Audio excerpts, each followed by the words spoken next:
देखिए, हमारे साथ एक घटना 1 वर्ष पूर्व घटी थी जिसमें हमें गोली मारी गई थी और वहाँ के प्रशासनिक अधिकारी और नेता ने उसे षड्यंत्रवश हमको जेल भेज दिया गया था। जी बिल्कुल, जब से आया हूँ तब से दिनेश शर्मा जी ने दिया, सब लोगों ने दिया, लेकिन उसके बाद भी हमें कोई ऐसा आश्वासन नहीं मिल रहा है जिससे हम कह सके कि हमें पूर्णतः आश्वासन मिल गया। तो आ गया हूँ, लखनऊ में भी उनका आवास है, ऐसा कहें तो। गोंडा की बात तो चलिए थोड़ा दूर है, लेकिन मैं लखनऊ में बैठा हूँ तो अभी तक उनके पास आवाज़ नहीं गई। यहाँ से लाइव इंटेलिजेंस सब रिपोर्ट भेजती है, उनके पास कोई रिपोर्ट ही नहीं जाती है।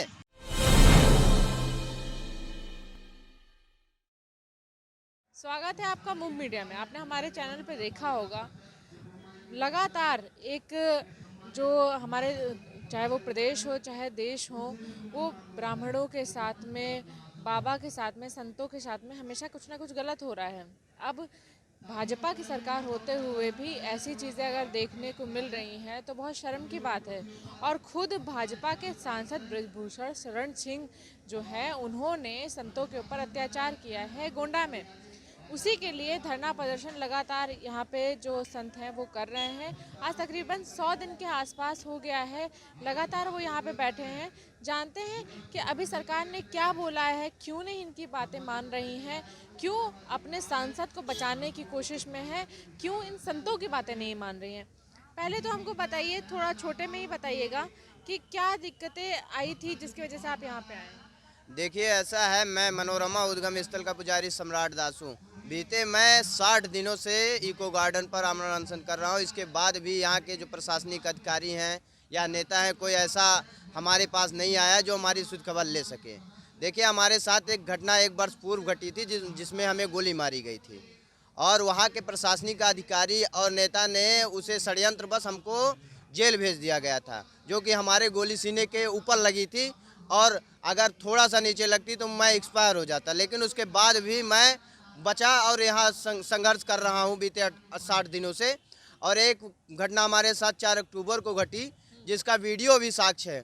उसके बाद भी यहाँ के मंत्री और नेता बोलते हैं कि मैं आपको आश्वासन देता हूँ कि आप धरना तोड़ दीजिए, मैं सब कुछ करवा दूंगा, मेरी डीएम एसपी से बात हो गई है। लेकिन ये तो बहुत दिन से, जब आप लोग आए थे तभी से ये आश्वासन मिल रहा है आपको। जी बिल्कुल, जब से आया हूँ तब से दिनेश शर्मा जी ने दिया, सब लोगों ने दिया, लेकिन उसके बाद भी हमें कोई ऐसा आश्वासन नहीं मिल रहा है जिससे हम कह सके कि हमें पूर्णतः आश्वासन मिल गया है। योगी जी की तरफ से कुछ बात आई आपके पास कि नहीं? जी बिल्कुल नहीं, अभी तक कोई बात नहीं आई। वो कहते हैं कि संत हैं, लेकिन अब वो संत नहीं रह गए हैं, वो अब मुख्यमंत्री बन चुके हैं।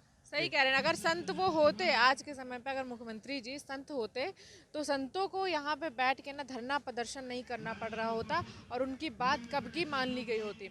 आप क्या सोचा है, कब तक बैठे रहेंगे आप? देखिए, ऐसा है, मैं चाहे हमारा प्राण ही चला जाए लेकिन मैं यहाँ अनशन करूँगा और जिसको जो हिम्मत हो मेरी हत्या करवा दे। ये ब्रजभूषण जो हैं देशद्रोही हैं और वो हमेशा से देशद्रोही रहे हैं, क्योंकि उनके पास फर्जी 70 विद्यालय हैं। उसके बाद भी उनका जो आम जनमानस की ज़मीन है, गरीबों की ज़मीन है, उसको कब्जा करवाते हैं।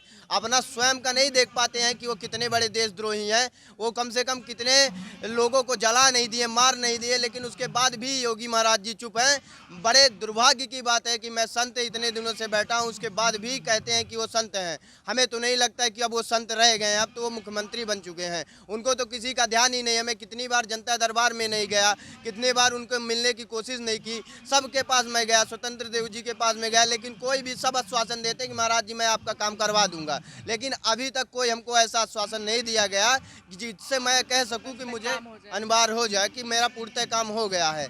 इसीलिए मैं यहाँ बैठा हूँ। अब चाहे मेरे प्राण यहीं चले जाएं, मैं यहीं बैठा रहूँगा जब तक मुझे न्याय ना मिल जाए, क्योंकि मेरे साथ अन्याय हुआ है। मुझे लातों और घूंसे से कोई पापी और वो दुराचारी नहीं मार सकता है संत के सरकार में, और संत को इस प्रकार से मारना उचित नहीं है।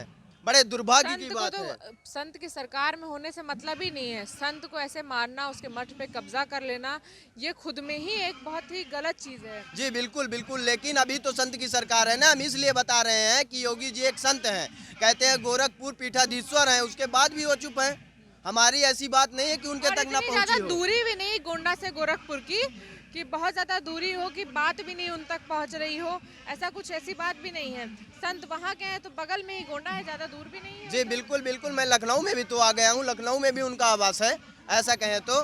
गोंडा की बात तो चलिए थोड़ा दूर है, लेकिन मैं लखनऊ में बैठा हूँ तो अभी तक उनके पास आवाज़ नहीं गई। यहाँ से लाइव इंटेलिजेंस सब रिपोर्ट भेजती है, उनके पास कोई रिपोर्ट ही नहीं जाती है। तो फिर क्यों बनाया गया है, क्यों इनको अधिकारी बनाया गया है, क्या कारण है अधिकारी बनाने का। बड़े दुर्भाग्य की बात है कि मंत्री जी इतना, योगी आदित्यनाथ जिससे हम यशस्वी मुख्यमंत्री जी बोलते हैं, उसके बाद भी वो ऐसा कार्य कर रहे हैं, बड़े दुर्भाग्य की बात है।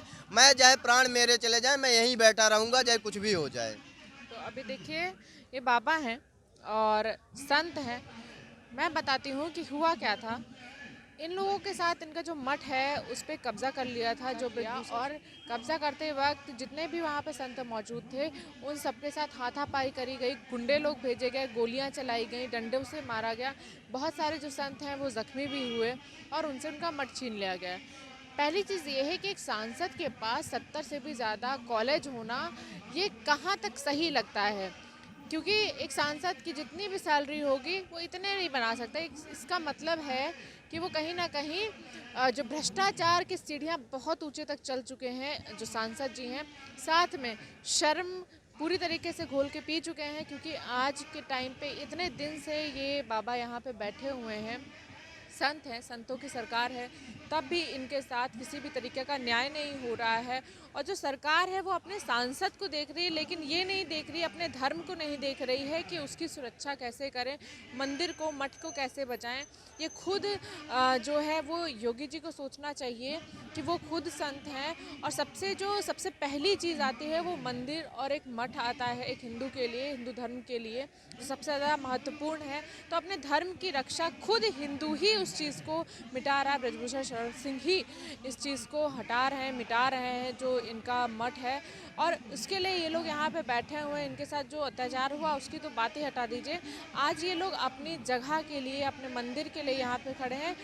सरकार भाजपा की है, मुख्यमंत्री संत हैं, लेकिन फिर भी मंदिर और मठ सुरक्षित नहीं है। तो ये कैसी सरकार है, और सरकार लगातार इनकी बात नहीं सुन रही है, योगी जी इनकी बात नहीं सुन रहे हैं। देखते ये है कि कितने दिन तक और ये यहाँ पे बैठे रहेंगे।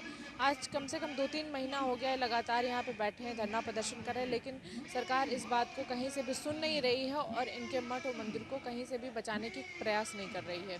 कैमरामैन शिवम के साथ शोभनी Verma, Lucknow. Subscribe now and press the bell icon. Never miss an update.